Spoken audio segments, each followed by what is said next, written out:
Catwoman. We got Big Game by Mark Millar. We got Blade. Find out everything we have going on right now. Stay tuned.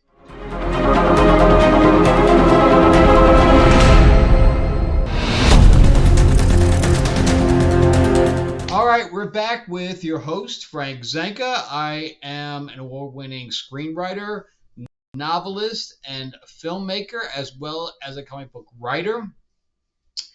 And we're here to just take 5 issues of mainstream, I guess you could call them, Marvel, DC, and a few independents, and kind of go through the storyline and plot and see if they would make good films and television shows if they were pitched. Would someone pick them up? Would Netflix pick them up? Would Disney Plus pick them up? How about Warner Brothers? So let's see. Would James Gunn say, yeah, that's a good storyline. Let's do that one.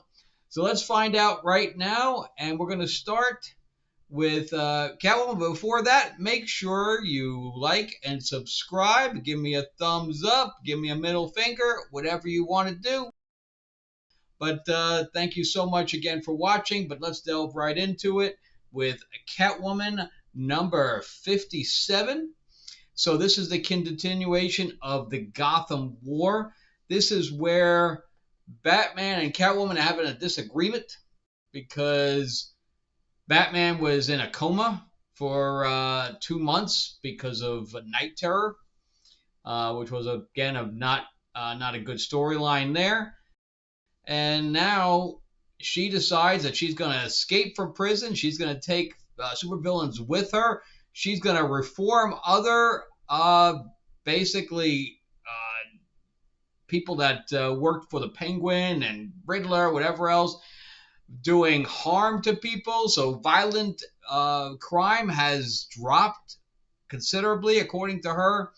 But she taught them all to be cat burglars. So they steal for the rich, which technically is still a crime, but according to her, there is no crime in Gotham anymore because stealing from anybody is not a crime.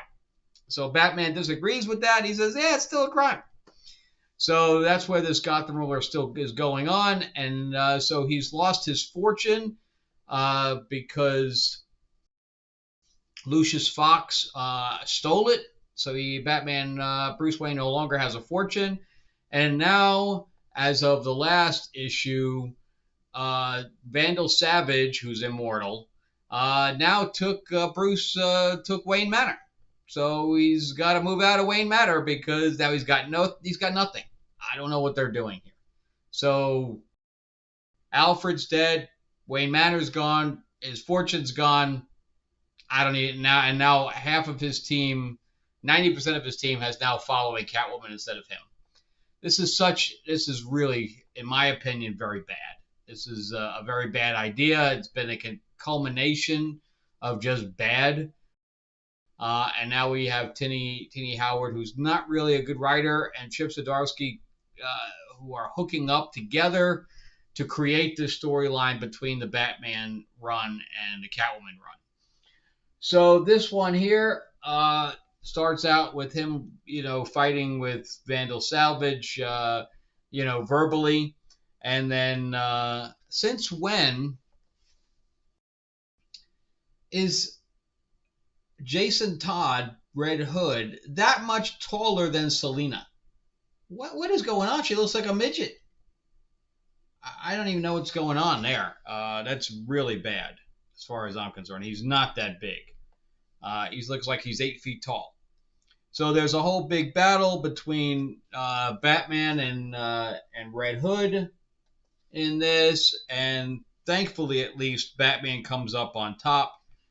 They did a good job of designing Selina's dress in here.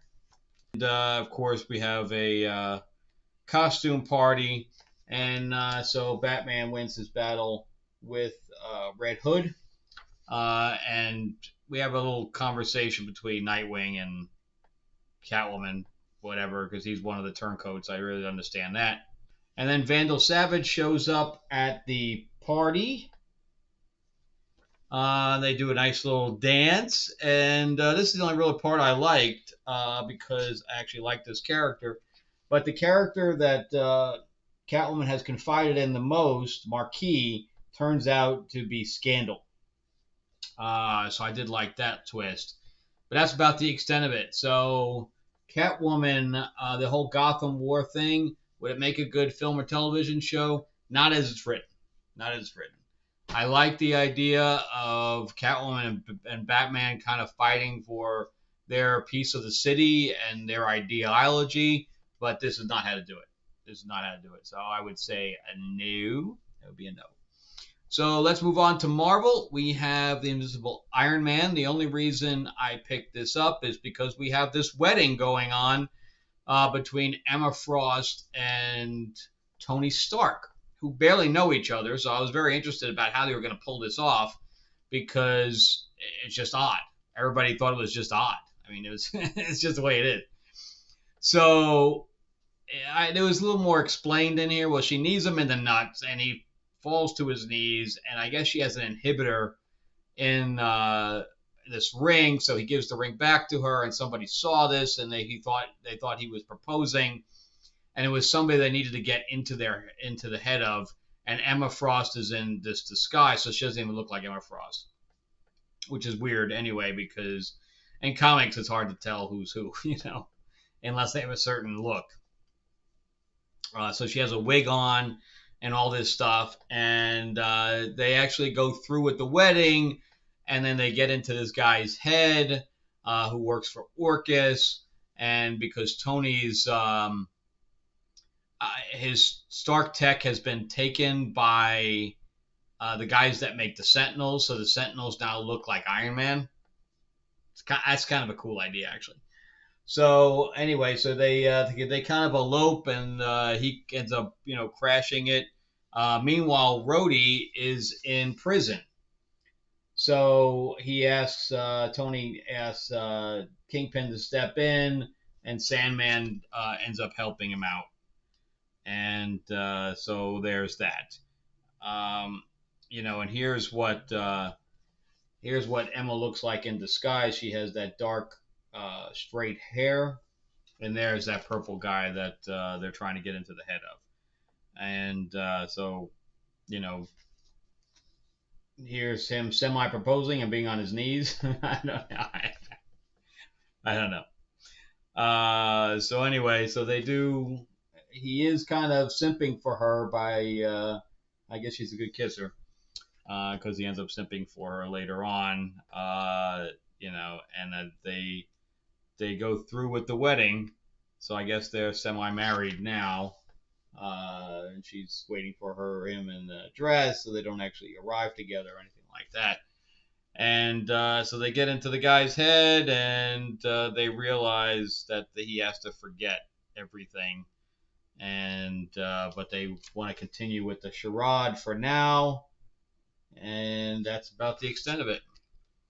So I don't think I'll be continuing this, but they also reveal this metal. I guess Tony's going to make new armor out of this metal that she's got. I don't know I think it's on Mars or whatever. I'm not going to keep continuing it. I don't usually collect this title. I just wanted to see how they were going to remove the wedding and how they were going to get through it. So, yeah, I mean, it's a little bit too diluted to make a film or a television show out of it because it's kind of all over the place.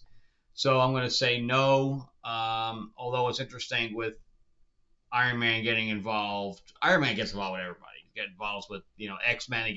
He got involved with Guardians of the Galaxy at one time, and stuff like that. So he's kind of all over the place because they don't know what the hell to do with the guy, so they just kind of throw him into whatever team. So anyway, so that's that. So that's 2 up and 2 down. So let's get into Blade. So this is issue 3 of Blade. And I'm a big fan of Blade. I love the movies. They really haven't had a good comic for him for some time. And so he was hired to save this girl, but she ended up being this chick that needed, I guess she was like a demon. And he ended up releasing her. In fact, he cut off her head. She just put it back on. So now she's starting to wreak havoc with everything. Um, and the beginning's kind of cool because this entity, she has no skin on her body. She's just muscle looking. And these sorceresses confront her, and things do not go well. So here's what she looks like without her skin and stuff. And she basically snaps her fingers and lights them on fire with their eyes going first.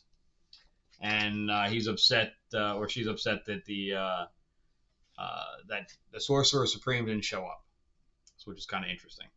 So then we revert back to Blade, and he was being mind controlled because he went to go save his ex, and his ex was in trouble in Japan.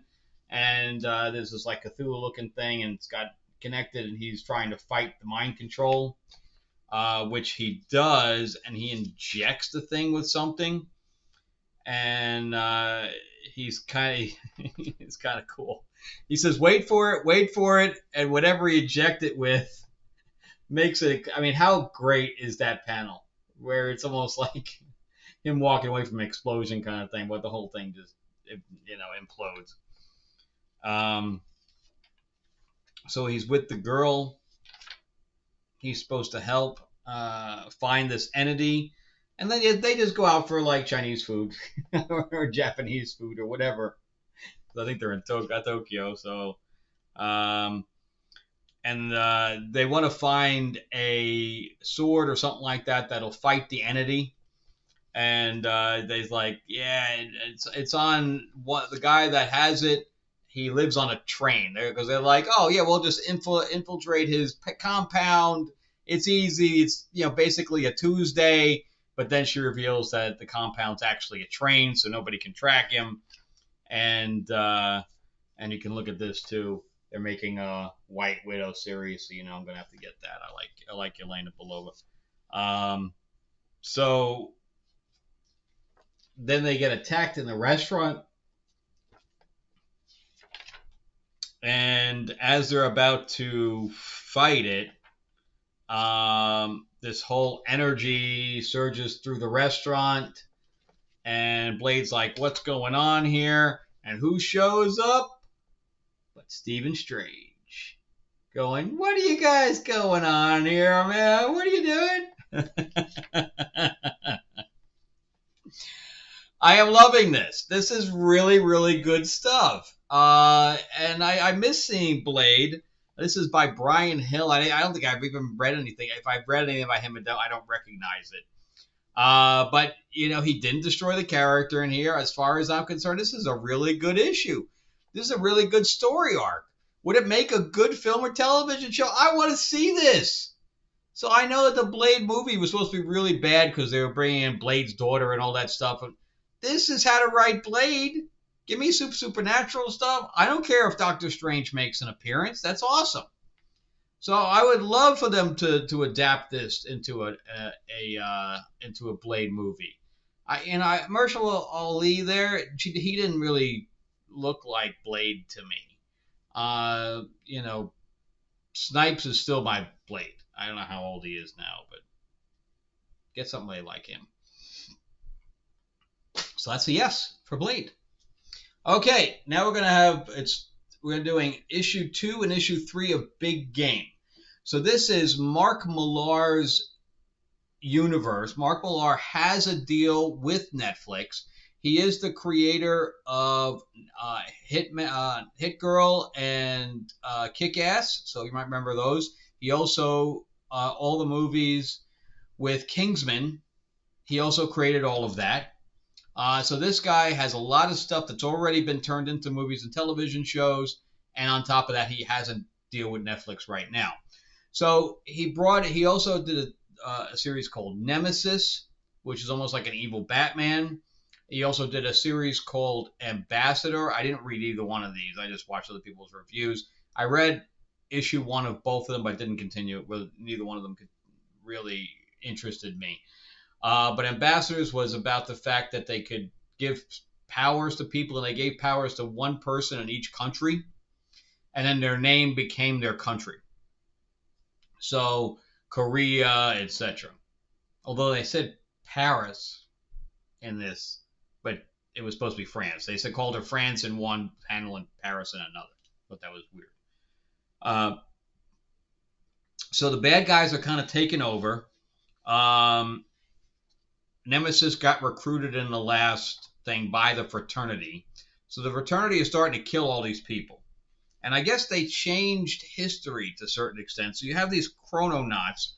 So you have these guys that show up at the chrononaut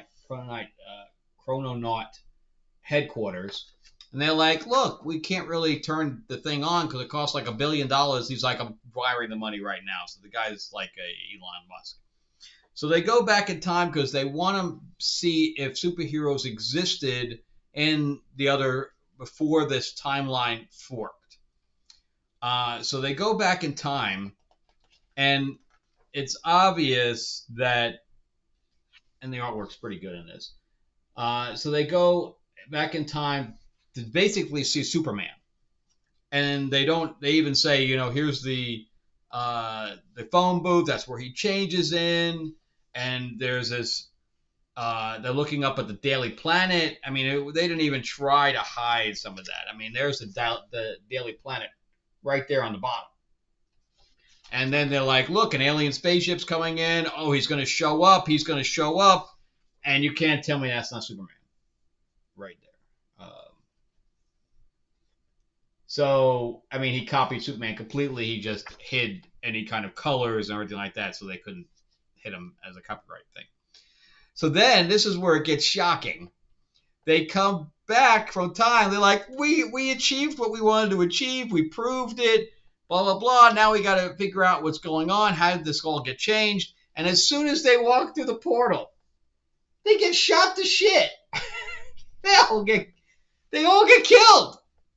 I'm like, what is going on here? What is going on? So, and then they're tracking Hit Girl, and Eggsy from Kingsman shows up in her back seat and says, you don't stop or else they're going to snipe you. So let's go make a plan. So she doesn't get killed. But then here's all the ambassadors, and you can see like Korea at the forefront. She's like the head. And they're like, oh, we're going to have to stop everything that's going on and blah, blah, blah. And then they confront Nemesis, and Nemesis proceeds to cut her in half.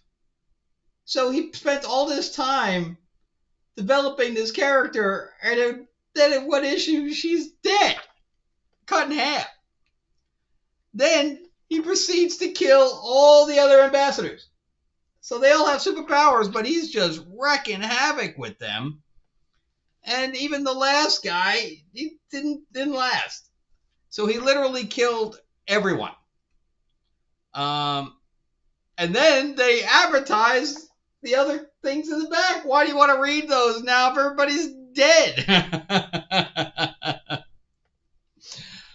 So I'm like, when I finished that book, I was just like, oh, I don't know where they're going to go from here. What's going on? Where are they going to go? So then we have issue 3. I'm like, what's going on?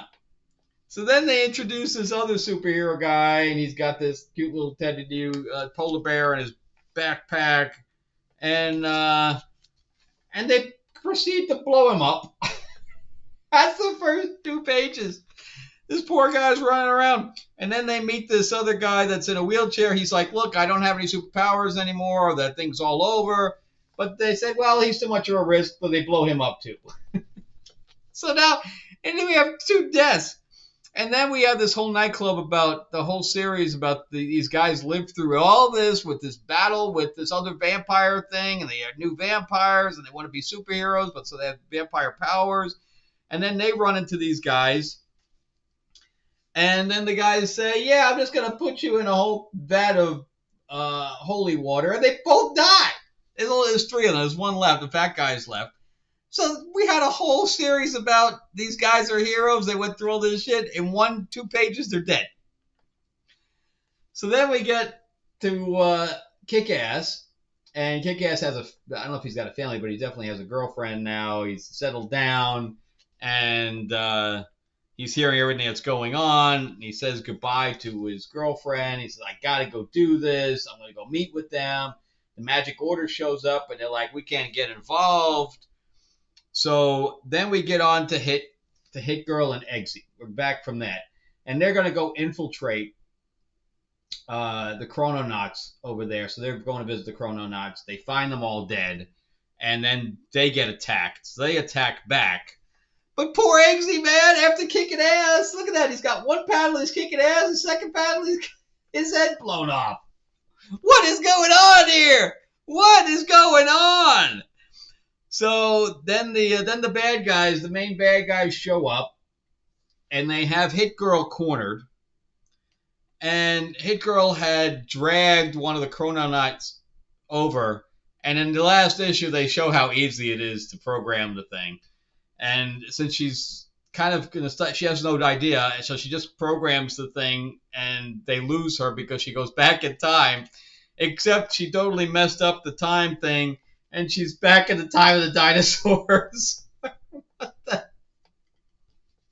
So she's getting attacked by, one of the things from Jurassic Park, and that's where the issue ends. And there's only 2 more issues left. What's going on here? I have no idea. So, so let me just say, if Mark Millar got his series, like he was able to do an Ambassador series, he already did Kingsman, he already did Hit Girl and Kick-Ass, so that's already out there. But if he did Ambassadors and Nightclub, he could leave out Magic Order because they never got involved anyway. And he did Nemesis. So if he was able to do those 3, he could do this one. And it would be like Endgame, except that it's a massacre. Everybody's dead. So, I don't know. Would it make a good film? It would definitely be a shock. It's almost like watching Saw. So, I would say yes. So just to recap what we went through here. I'm going to go backwards. So Big Game, issues 2 and 3. It would make a very shocking film or television show, but it would be good. People would walk out of their mouths on the floor. I don't know how the thing's going to end. I'm interested because everybody's dead. I don't know. Blade, absolutely perfect Blade story. If you haven't been picking this up, you should. It's really good, and I would definitely watch that for film and television. Iron Man, it's just very convoluted. I enjoy seeing him and Emma together, but not for a movie or television show. Wouldn't work. And then we have Gotham War, which is a piece of crap. Unfortunately, this is just not working. It's deviating from the characters too much, and so on and so forth. So that's it for me. Remember to like and subscribe. And on top of that, let me pitch my own stuff here. We have Tales of Ravador, the Iron Witch, which is my new fantasy novel. We have plenty of different cultures. We have a new magic system in here and things to that effect.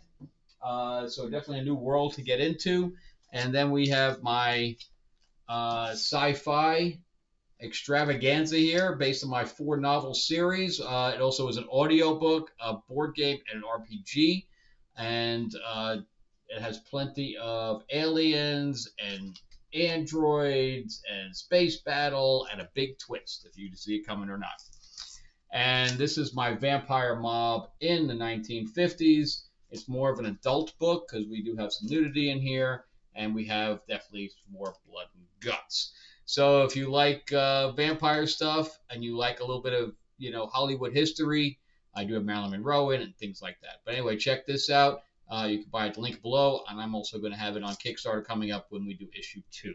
All right, thank you so much for watching, guys. I really appreciate your support and your patronage, and you guys have an awesome day. Check out some of my other videos that are going to pop up right here.